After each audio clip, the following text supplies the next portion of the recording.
일본 후쿠시마 원전 오염수 안전성을 검증해온 국제원자력기구 IAEA의 최종 보고서 공개가 임박하면서 우리 정치권의 공방도 격화하고 있습니다.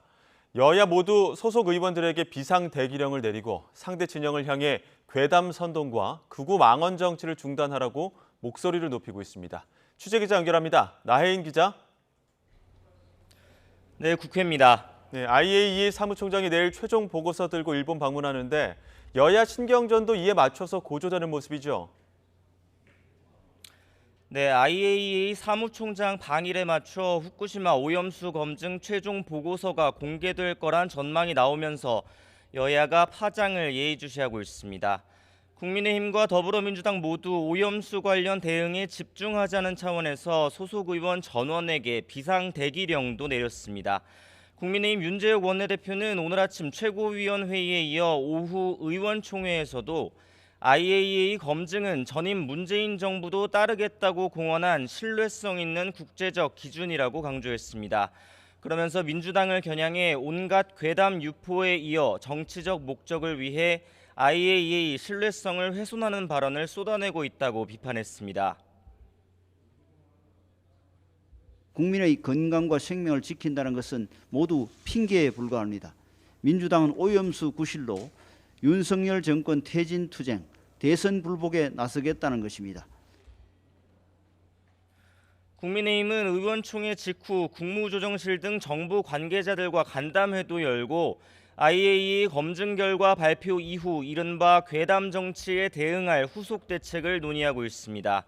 반면 민주당 박광원 원내대표는 오늘 아침 회의에서 IAEA 보고서는 객관적이라기보다는 일본 맞춤형 보고서일 우려가 크다며 우리 정부가 국민 건강을 위해 어떤 대비책을 세우고 있느냐고 거듭 따져 물었습니다.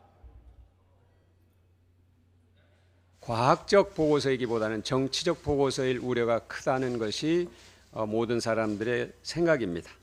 방류에 사실상 찬성하고 있는 한국 정부는 과연 대비책은 세우고 있는지 묻고 싶습니다. 박 원내대표는 이어 정의당 배진규 원내대표와 양당 원내수석 부대표가 참석한 가운데 2+2 회동을 열고 오염수 방류 저지를 위한 정책 연대를 강화하기로 뜻을 모았습니다. 두 야당은 앞서 국민의힘이 합의 파기를 선언한 국회 차원의 오염수 검증 특위 구성과 청문회 개최도 계속 추진해야 한다는 입장을 밝혔습니다. 다른 전국 현안들도 짚어주시죠. 네, 국민의힘은 오후 의원총회에서 앞서 윤석열 대통령의 반국가 세력 발언으로 논란이 됐던 전임 정부의 종전선언 추진을 거듭 비판했습니다. 김기현 대표는 아침 회의에서 안보를 비롯한 민주당 정권의 총체적인 실패가 정권 교체를 낳았다며 앞서 윤 대통령이 사실상 쿠데타로 집권했다고 주장한 민주당 윤영찬 의원을 다시 한번 강하게 비난했습니다. 국민의 준엄한 선택으로 당선된 대통령을 향해 쿠데타라고 말하는 것은 국민의 선택을 반란으로 본다는 것으로서 민주국가에서 결코 용인될 수 없는 최악의 막말입니다. 지난 대선에서 윤석열 후보를 찍은 1639만 명은 쿠데타 세력입니까? 반면 민주당 이재명 대표는 윤 대통령의 반국가 세력 발언은 문재인 정부 검찰총장이었던 과거를 잊은 심각한 자기 부정이라고 날을 세웠습니다. 또 마약에 도취했다, 불치병에 걸렸다며 민주당을 원색적으로 비난한 국민의힘 김기현 대표까지 묶어서 극우 망언 정치가 판을 치고 있다고 성토했습니다. 가장 큰 충격은 전 정부를 반국가 세력으로 모은 윤석열 대통령입니다. 마약에 도취됐다. 이런 식의 발언을 하는 여당 대표 망언 참으로 기가 막힙니다.